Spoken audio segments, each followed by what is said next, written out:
How do you order food for the office these days? How do you make sure it's on time and as ordered? How can you get it individually packaged? How? EasyCater. When you order on EasyCater.com, the food comes as ordered and on time 98% of the time. And when there's a problem, which is practically never, Thank you for calling EasyCater. you can reach someone in about 9 seconds. How do you order 24/7 from more than 80,000 restaurants? How? EasyCater. Order 24/7 on EasyCater.com. Odyssey now has hundreds of new exclusive music stations for you to discover your new summer soundtrack. Get moving with worthy workouts for a cardio sesh fueled by today's top artists. Hanging with your crew? Throw it back with Picnic Party for old school jams for your cookout. Or sail away with Odyssey's new yacht rock station, Jugger Yacht. There are hundreds of new exclusive stations to check out today. For summer barbecues Road trips. or relaxing poolside. For every mood, every interest, every passion. By Odyssey. Sports Radio 610 presents former NFL quarterback Clint Sterner and Ron the Show Hughley. It's Clint Sterner and the Show. Oh, baby. I sent out a text last night, and I told you, I said, this is going to be fun coming in today after Altuve's walk-off, and we are here today. Clint back on a Monday. Clint Sterner's in. Figgy is in for Tyler, who is out today. And it was crazy now. It was epic. It was big time, Clint. A huge W. Before you jump in, I want to relive it. I want to relive it for the people here in Houston. Relive that ninth inning. Relive that puppy. Relive how we got there. It started really where the action started, where you start to feel like you had a chance. Because I was out here smoking meat. You know me. I was out here smoking some chicken wings. And I'm like, all right, I came back to it. Here comes our guy. I can't call him Chaz. I almost did. I almost called him. But Chaz, he is in the building with a 2-run double to really get this thing serious to make it 7-4. For a run in that Frankie Montas start. He drives one deep to left field all the way back. LeCastro, he'll watch this one bounce off the wall. 2 runs will score. Chaz McCormick into second base. We have ourselves a 7-4 game with nobody out in the ninth. See, Clint, I'm in here. I'm like, okay. See, I don't know if you've been here as a fan where I'm like, I'm not going to let these jokers sucker me right in. I'm not going to let them get me in. I was frustrated because Framber made me look like an idiot with his awful outing, and it just started coming down, and I'm like, all right, 7-4, no outs, the bottom of the order, but I'm not about to let Abraham Toro suck me in. It's a long way to get to the bats you need to have come up. But then when this happened, when Toro comes to the plate and he hits it towards Aaron Judge, they had me. Toro sends one to right field. Well hit. Aaron Judge back near the wall. Reaches up. It's off the wall. Coming in around third will be Chaz McCormick. He's going to score. It's now 7-5. And the tying run will be at home plate after the RBI double by Toro. See, I sit here, Clinton. I'm like, okay, these jokers they might do it because you start to see the top of the order coming up. You start to see Altuve and Brantley and you start to see that starting to come about. And you're like, if they can just get it to the front of to the top of the lineup, they got a shot. And next thing you know, Altuve walks up there with 2 on, and he is the go-ahead run, and we all know what happened. In the bottom of the ninth, Jose tries one deep to left field. LeCastro looks up. You've got to be kidding me! 6-run, bottom half of the ninth. Altuve's done it again. I don't know, but that one kind of gave me a buzz, TK. And I'll be damned. And these jokers came all the way back. Altuve kills the Yankees again like he did on his 31st birthday earlier this year. And they win 8-7 in an improbable ninth inning with the guys who were coming up to the plate. And they walk off and salvage the series against the Yankees. It was absolutely amazing. Yeah, look, it was an absolutely beautiful finish to the series. Obviously, you'd like to win the series, but that was out of question when tomorrow's game tipped. I mean, yesterday's game tipped, and to have it end the way it ended was just absolutely beautiful. Judge he opens up the can of the trash talk and between the players. I mean, look, there's a lot of media. There's a lot of that going back and forth, and the organization, and the fans going back and forth, and I get that. But between the players, when Judge starts the mess in game one, to have Altuve one-up him in the third game of the series and do it in the fashion that he did was absolutely beautiful. Because this, let's be honest, this wasn't just a walk-off. This wasn't just a statement walk-off of, hey, we're, we can hit pretty well without stealing the signs. You felt it was bigger than that. Oh, there's no question. There's no question. It was more than just an Altuve statement beyond the bomb and even the W for that matter. What I noticed, I couldn't help but notice, is the TV copy. If you watched it come back from commercial after the game was over, they're replaying when they ripped Altuve's jersey off, right? And the camera is one of those on-field cameras that's above the huddle. And so you can see literally what's going on. And I've seen a bunch of reports on social media talking about Altuve rips his jersey off. No, Altuve didn't rip his jersey off. No. Let's get it clear. Altuve didn't rip his jersey off.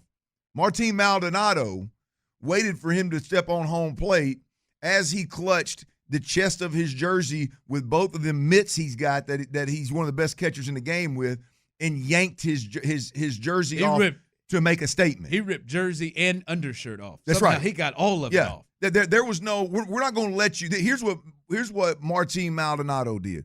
We're not going to let you be the good guy, the quiet, soft-spoken, don't want to ruffle any feathers guy that Altuve is. No, this is statement. This is a statement bigger than a W. It's a statement bigger than a home run. We are going to make sure the world sees, and he rips his jersey off.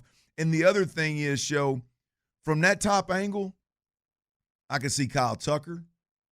I could see several coaches. I could see Straw, McCormick, all those guys. And it immediately dawned on, and by the way, as the camera panned, it came to Uncle Mike. It came to Brantley being as absolutely stoked as I've ever seen him.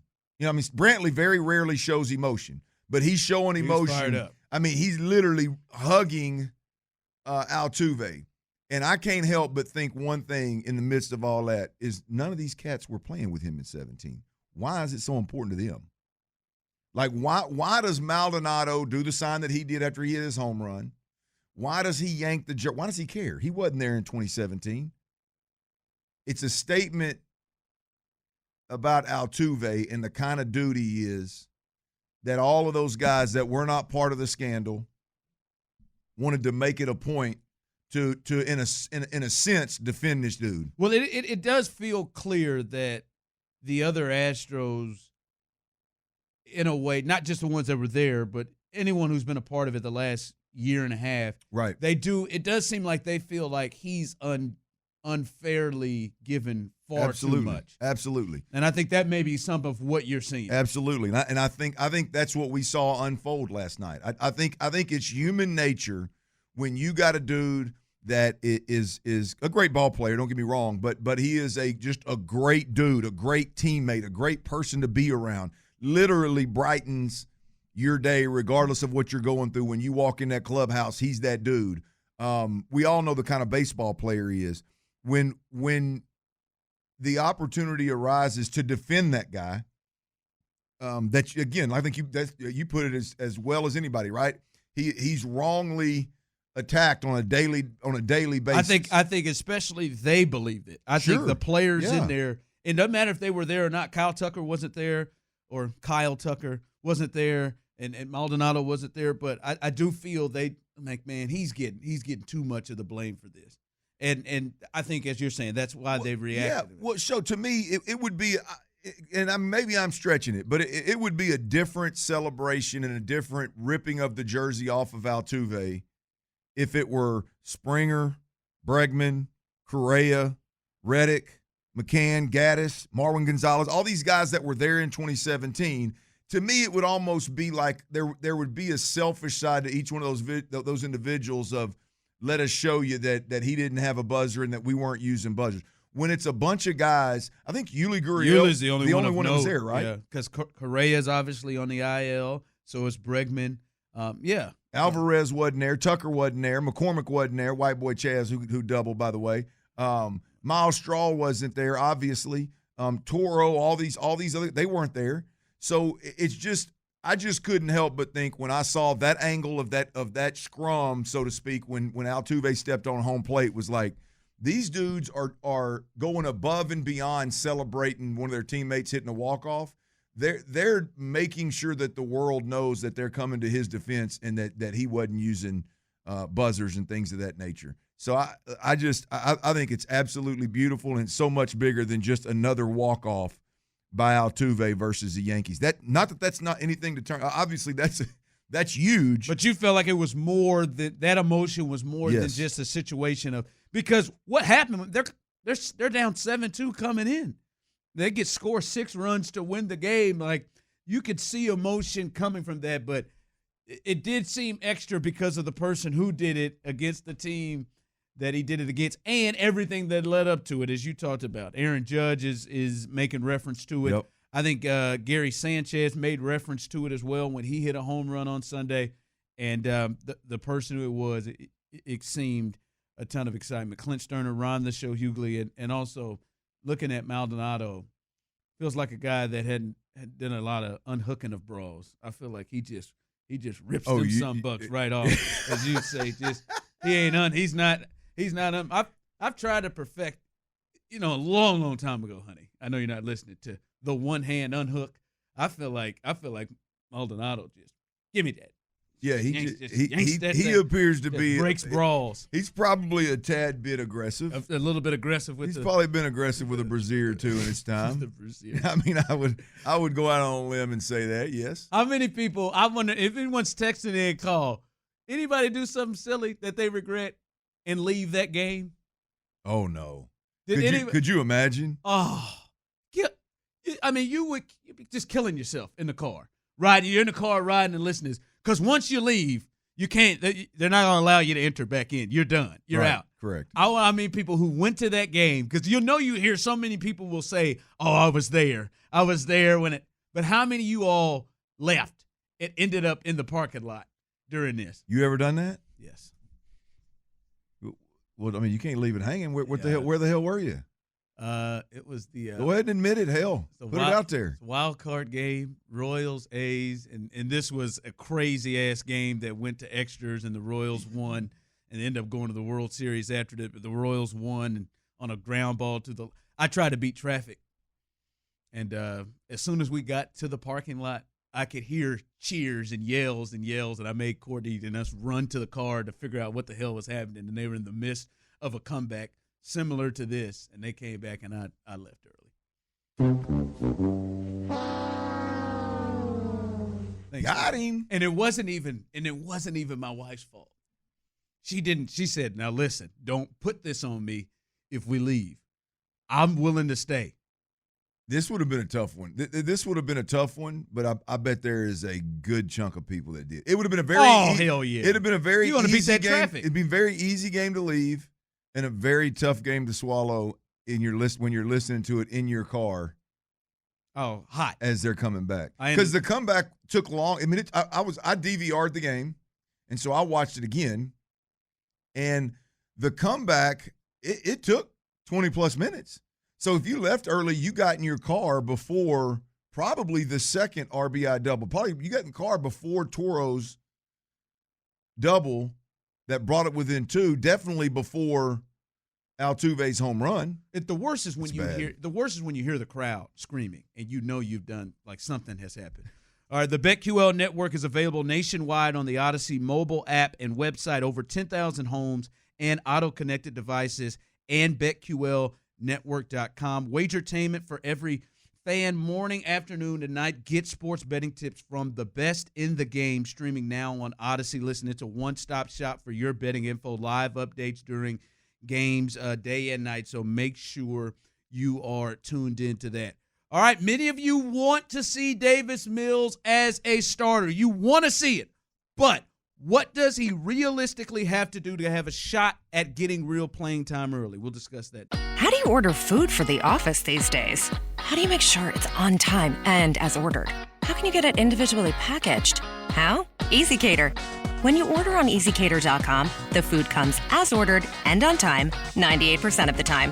And when there's a problem, which is practically never, Thank you for calling EasyCater. you can reach someone in about 9 seconds. How do you order 24/7 from more than 80,000 restaurants? How? EasyCater. Order 24/7 on EasyCater.com. Sports Radio 610 presents Clint Sterner and the Show. Clint Sterner, Figgy is in pulling double duty. Our guy, man, we appreciate you as Tyler is out today. I got that bottle of vino for you tomorrow, Figgy. I know I've been talking about that for about 2+ years, but I got that bottle. I got that good bottle of vino for you tomorrow, Chief. 2+ years? It's been what's good intentions, man. Figgy, hey, look here, hey, Figgy. He promised you a bottle of vino 2 years ago? I ain't promised nothing. I ain't promised That nothing. doesn't sound like you. I'm about to say. I ain't promised nothing. But I've insinuated maybe along the way, asking questions. Inquiring minds want to know. He's been thinking about that. And, I've just dropped the ball a few times. I'm putting it out there right now on air for all to hear. That's the best team player in the damn It is. right So there, tomorrow, you going to have it. That's it. Yeah, I'm going to have it. I got it. You don't need 72 hours, do you? No, I don't need 72 hours. I don't have to clear it with Lauren. I got you, babe. I got you, Big. I got you. I don't need to clear it with the lady. You know what I mean? Oh, man. All right. Camp Caserio. It's coming. It's coming up, baby. We got 14 days until Camp Caserio kicks off. And listen, I'm with you. We agree. I think John McClain was on with us Friday. Davis Mills is at the top of the charts in terms of really big things that we're going to be looking at. And many people keep talking about, all right, man, just let him go. Just let him play, or he's not ready to play. What would he have to do, Clint, to give him a realistic shot? Two things. To get some playing time. Two things. I think you can. It's not this simple, but for radio purposes, there's two things. I think one, we've talked about it from the jump. He's got to be an elite leader. Either he has it or he doesn't. And that's not something you or I know. It's not something you can tell from the sidelines. Most of the time it's you need to hear him speak, which we haven't heard much of. I don't know that we've heard him since draft night. No, I haven't. So, and it's something the coaches know. But from an intangible standpoint, if the dude don't have the it factor in his own genuine, sincere way, then forget about it. Is that something? It's career backup. But that's something that we got to find out soon. Oh, yeah. I mean, yeah, it's the team probably already knows. The players and the coaches probably already know whether it's – or at least have an inkling of whether it's there or not. I mean, you get a pretty good vibe and the first few times you've been around a guy. And, hell, they've been over there at least around each other for several months now. So I think from an intangible standpoint, if you're going to be that dude, you got to have some level of it, and it's got to be genuine and sincere.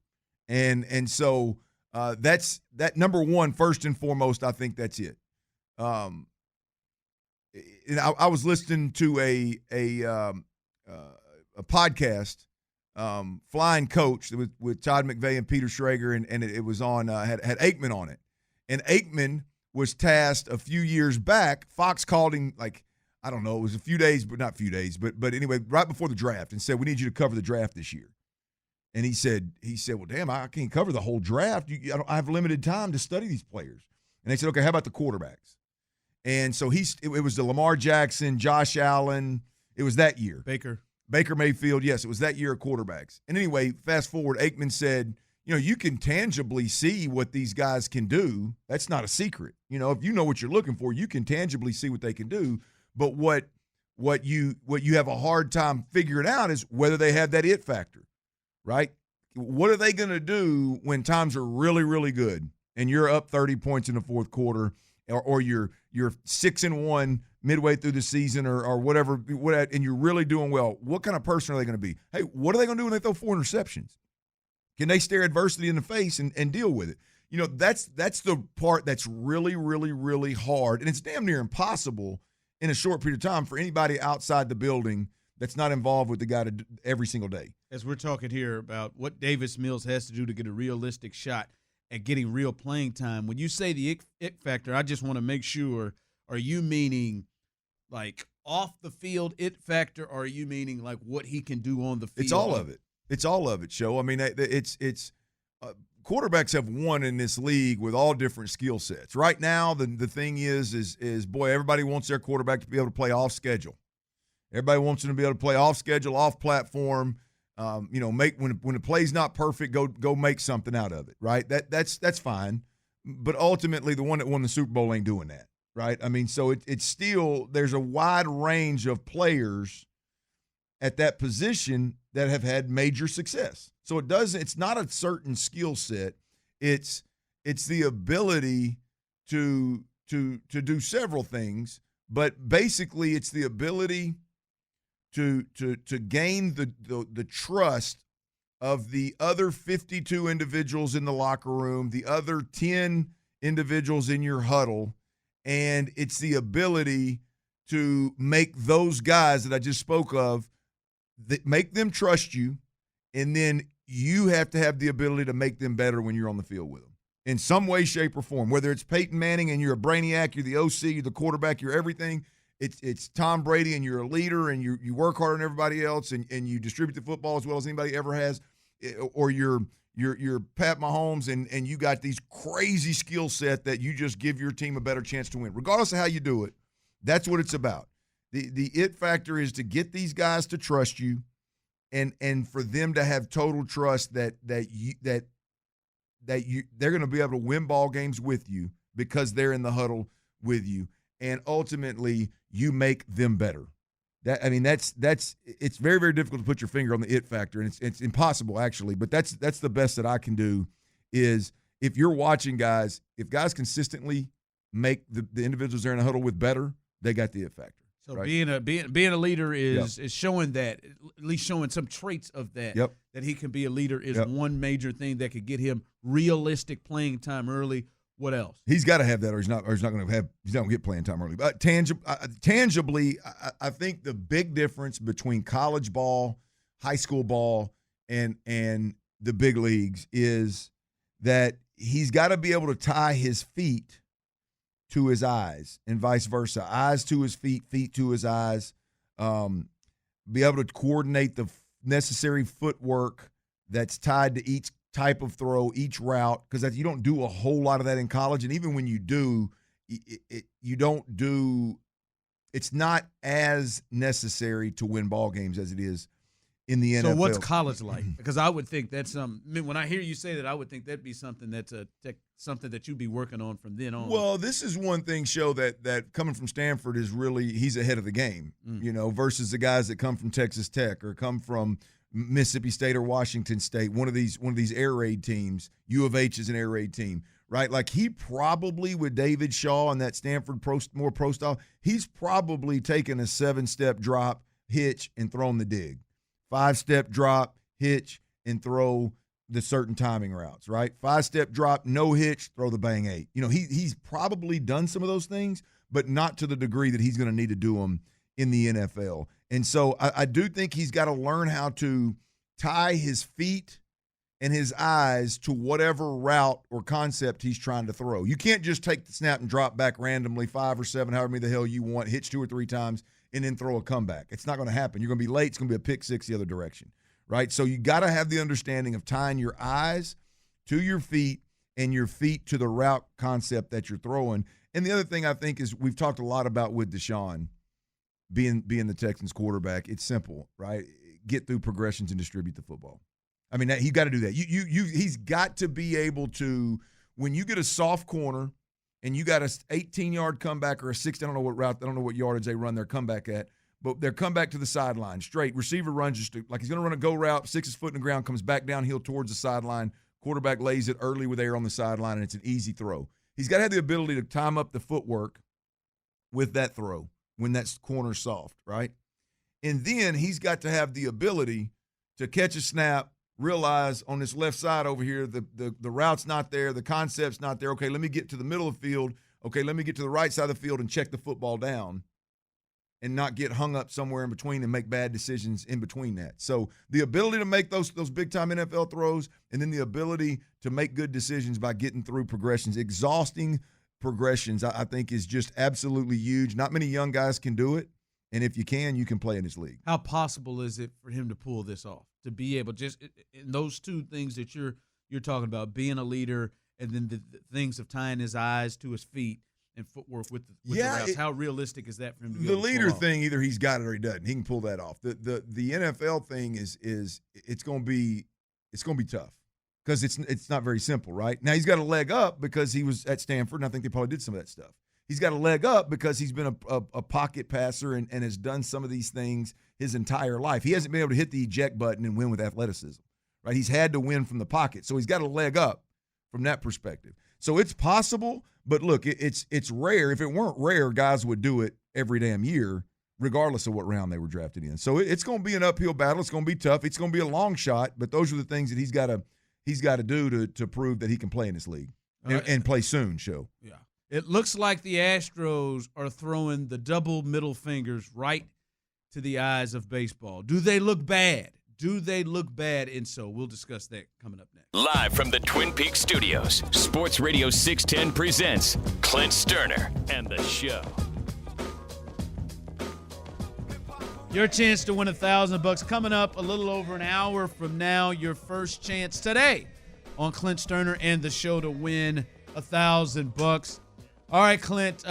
It was a great ending yesterday with Altuve, but prior to that, and prior to that game starting, it had been announced that the rest of the players that had been voted or selected to go to the All-Star game for the Astros, in terms of Michael Brantley, and Ryan Presley, the closer, they were also sitting out the All-Star game. Because we had heard Friday before we left that Altuve and Correa weren't going to attend.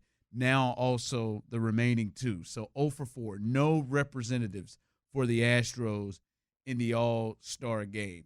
When you saw all 4 of them out, what was the thought process for you when you heard that?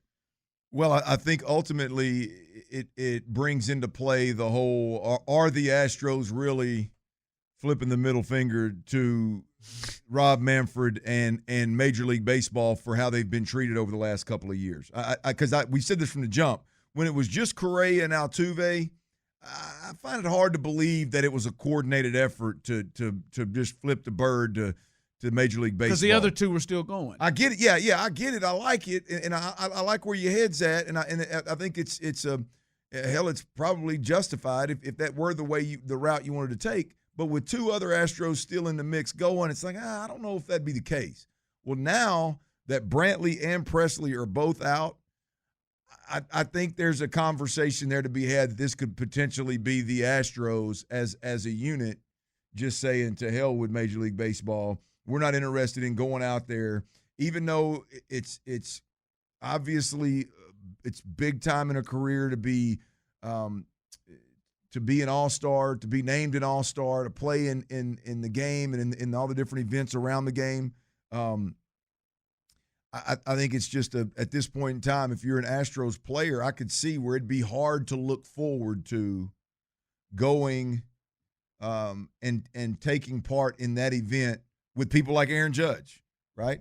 I mean, if you're Altuve, do you want to go be in the clubhouse and hang around Aaron Judge and everybody else that was doing that BS on this past weekend? If I'm Altuve, I would think, knowing him, no. Yeah, I mean, that's it. But I don't whether somebody's soft spoken or maybe somebody just doesn't want to deal with the BS right now. Because let's not paint the picture.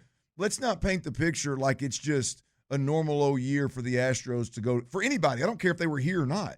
I understand Brantley wasn't here in 2017. Whether they were here or not, it's irrelevant, right? I mean, I could see where a player at this point in the season for the Astros could view the All-Star game as more of a hindrance than something they would look forward to.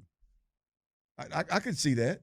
Yeah. As we talk about it here, Ryan Presley, however, his and I don't even say excuse, I think explanation is more of it. The reasoning behind it, yeah. His is the best of the 4. Yeah, because his wife's fixing to pop, right? This was Ryan Presley on why he wasn't going to be able to attend his first All-Star game. Went to the doctor a couple days ago, and they pretty much said, she's ready. We're just kind of waiting right now.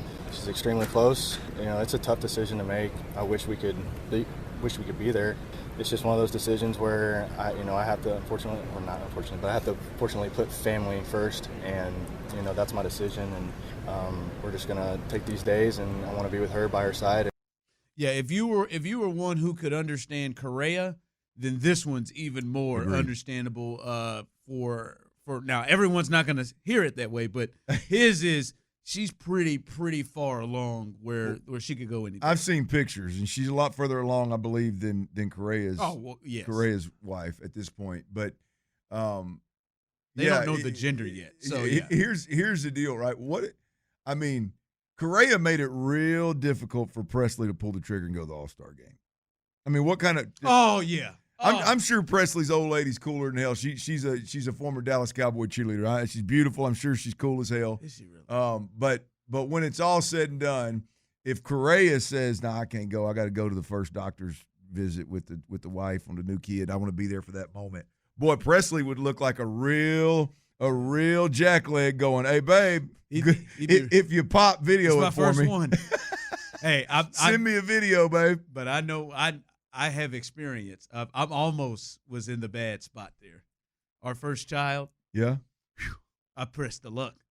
He was due on January 10th, and my best friend was getting married in L.A. and I was the best man, and I had already committed to this, a year before. Right. And she wasn't exactly comfortable, and her father wasn't either, that I would not be there. She just kept telling me, "You just don't miss this. Don't miss this. So you make whatever decision you need to make." He got married on New Year's. So I slid down there. I flew down New Year's Eve, and I flew out the very next morning, got through clear. And hell, he was born another 10 days after. Oh, he didn't get born until January 20th? Yeah, he waited. How about that? He didn't get born.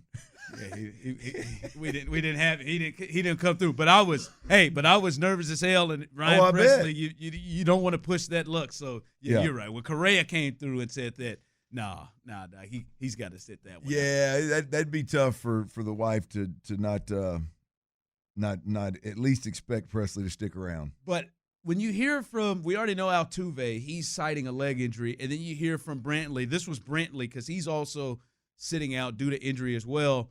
Those two cases, though, have a different feel to him. Here's Michael Brantley on why he is not going to attend the All-Star game. Michael, how tough was the decision? Very tough. It's a tremendous honor. I've been very fortunate to make a few in the past, and I always enjoyed my time and experience in there, and meeting the guys, and the stuff that you dreamed about as a kid that you watched on TV. So I'm gonna miss it. I'm upset I'm not making it, but at the same time, it's the right decision for me and my family and this organization. How much will that time benefit you physically? Hopefully a lot. That's the goal. I just want to be healthy. I want to be out there, performing the right way and being with these guys as much as I can on the field. That's the whole goal. So there, he is citing an injury as well, although he's been playing every day. Him and Altuve, Clint, make it that's where you look at it and you're like, hold on, is this real? Are they really hurt, or are they sticking a middle finger up? There's no question about it that their reasoning behind not going to the All-Star game damn sure leaves the door open for debate, for criticism, and they're getting it. I mean, they're getting it in a major way. Yeah. The team's getting it. Those two players are going to get it about avoiding the All-Star game for sure. Heck, even the I heard, I think, Dan Patrick this morning almost minimizing the relevance of your wife being pregnant. Almost minimized, like, oh, I get it, your wife's pregnant, so you're not going to the All-Star game. And I thought, well, damn, that's a hell of a way to look at it, right? I mean, so they're going to get it. And look, Brantley and Altuve, with them playing the Yankee series all the way through, with Altuve hitting a walk-off bomb to end it just a couple of days before the All-Star game takes place, the celebration at home plate, jumping around. If your leg was hurt, I would advise against those kind of things. So, yeah, there's no question that their reasoning is leaving that door open for the debate, and it's low-hanging fruit for all media across the country, and you better believe it, they're going to hear about it. No, they are, and I'm going to be honest. Like, when I'm with you. We talked about it Friday where, all right, if all of them were out, I'd wonder. Because I'm going to tell you right now, Ryan Presley, to me, is beside. He's off. I think a lot of people, and I think Dan Patrick, as you're saying, was doing it earlier. I think a lot of people will even look at Correa like, come on, man, y'all don't even know the sex of the baby yet. Right. Like you go, Oh, like yeah. you're No like question. that. Like many folks, like no one's generally skipping All-Star games for that. Like I think people are gonna look at him like that, and damn sure with Correa, or damn sure with Altuve and Brantley. And when I see all of them are gone, and you're asking me, Ron Hughley, run the show, Hughley, do I think there is something more than just these injuries? Yes. I think they are. I think there is some. You've been through this show. How difficult would it be for Correa and Daniela to move that meeting up to today, or I think where it didn't interfere with the All-Star? Yeah, he could have gotten that. They could have gotten him, especially him. He could have gotten that moved anytime. But I mean, like I said Friday, if I don't know what their situation is and how she is, and if she is really saying, "Hey, I need this time from you to spend some time with you," I would imagine now she's just away from him if he's on the health and safety protocols. Which that reasoning, there's nothing you can say now. But prior to that, like if she needed the time with him, that's a different thing. But I just think most people are going to look at it like, "Come on, man. She's 5 months pregnant. This isn't a Ryan Presley situation where she could go at any moment. Any moment, yeah. Like, yeah, I think people will look at that differently. But to me, when I see it, and it feels like there's some sort of something they're trying to prove or show to Major League Baseball, and I don't love it.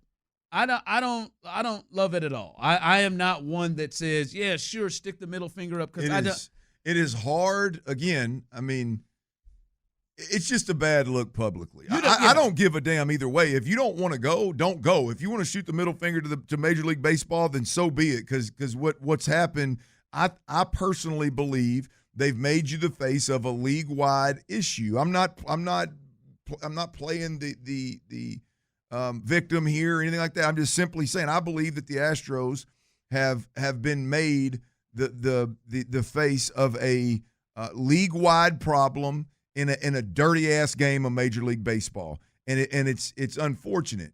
And if as a player you don't want to go, to hell with it. You ain't got to go. You don't have to explain yourself to anybody. Don't do it.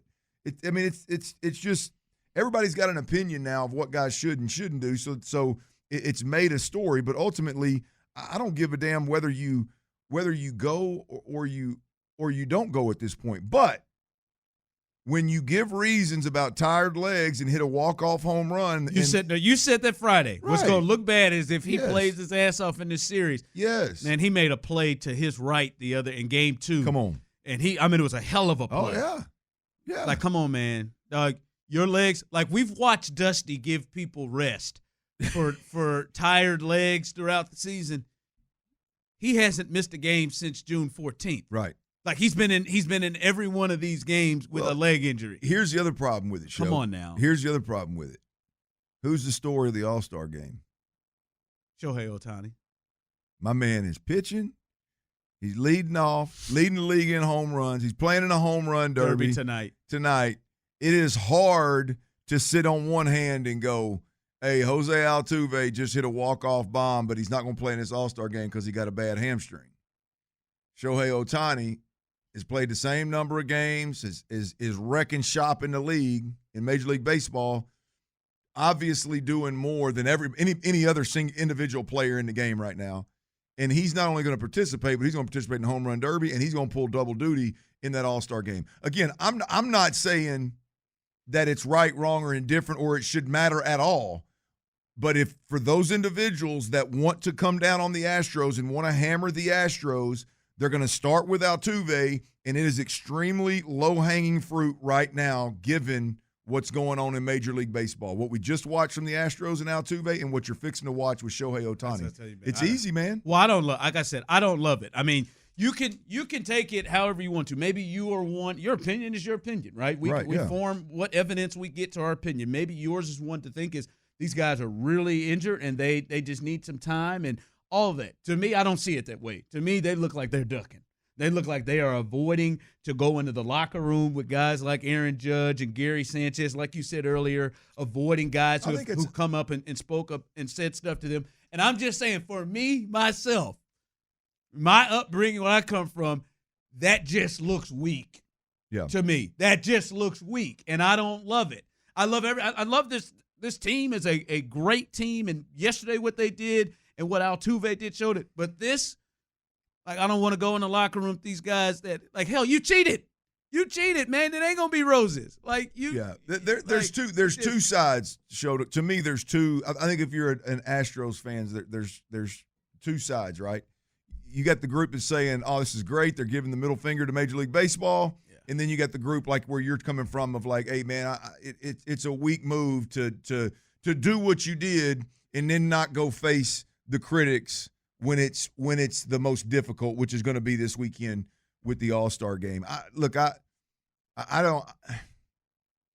don't know what the hell. I don't know what the reasoning is. I don't know whether to believe the injuries or to believe that they would have the guts to just throw the middle finger to the league or not. I just look at it as, hey, man, if you don't want to go, man, you ain't got to tell Jeff Passan about it.